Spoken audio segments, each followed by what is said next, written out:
Is this the White House in meltdown?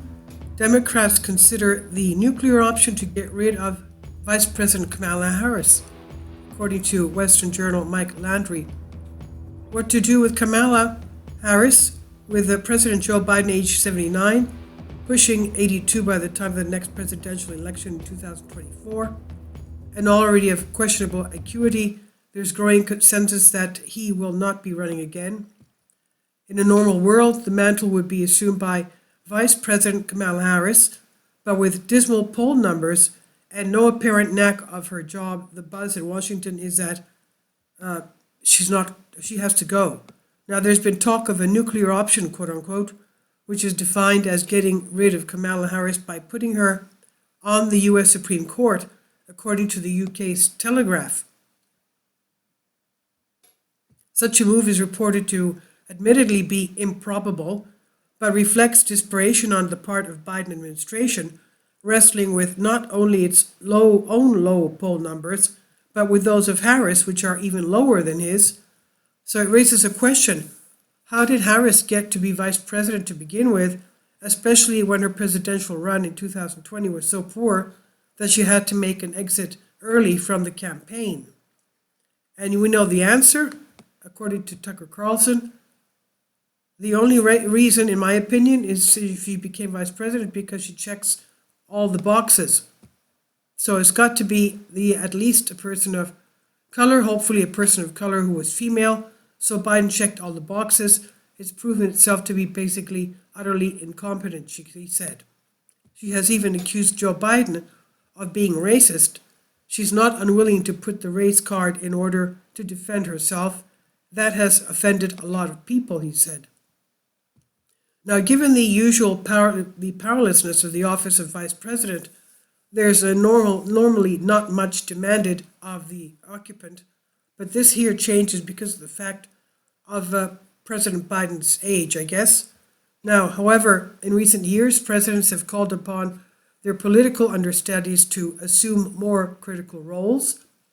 Former Vice President Mike Pence served then President Donald Trump in the COVID crisis. Biden used his long-term congressional contacts to aid former President Barack Obama.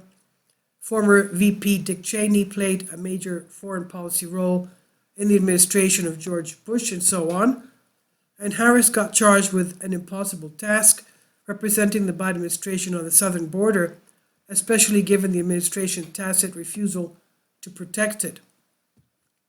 Now, wisely or unwisely, for a long time, Harris declined to even go south there, and no doubt recognized it was not in her political interest to represent the open border policy of Democrats and the administration against television views of thousands of unvetted and unvaccinated people coming into the country.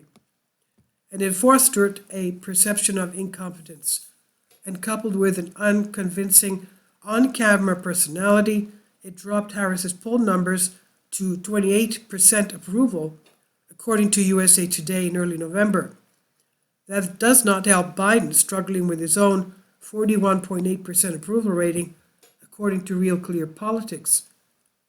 Ironically, White House Press Secretary Jen Psaki claimed the obvious reason Harris got her current office, her gender and her race, there are the reasons she's being criticized.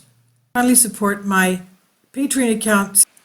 The daily posts are 5 videos daily, and they are totally different from what I have on my YouTube channel. Thank you so much for your support and that you find all my content so interesting. You'll find the Patreon account details in the description box. Psaki went on to say, I do think it's been easier and harsher for some in the right wing who have gone after her because she's the first woman of color. I'm not suggesting anyone will acknowledge that publicly, but I think there's no question that the type of attacks, the attacks on her, that's certainly being the first she is in many things over the past.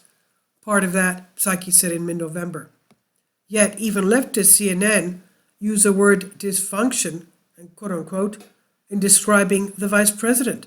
And she's not even been aided by reporters of infighting with Team Biden, and with the announced resignation in mid-November of her communications director, Ashley Etienne.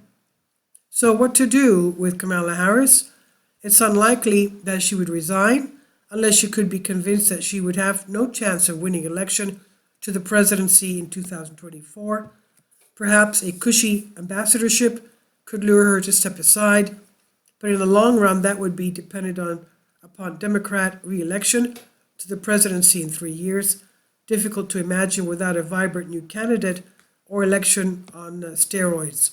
So maybe for Democrats, the nuclear option for Harris for Supreme Court would not be so far-fetched.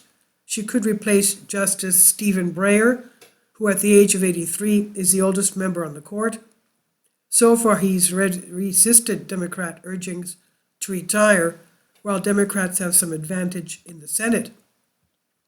But consider this, if a confirmation vote for Harris for the Supreme Court went along party lines with a 50-50 split between Democrats and Republicans in the Senate, who would break the tie? Vice President Kamala Harris. So each day gets stranger and stranger, doesn't it? This is by Western Journal on WND. Please leave your comments and thank you for your support.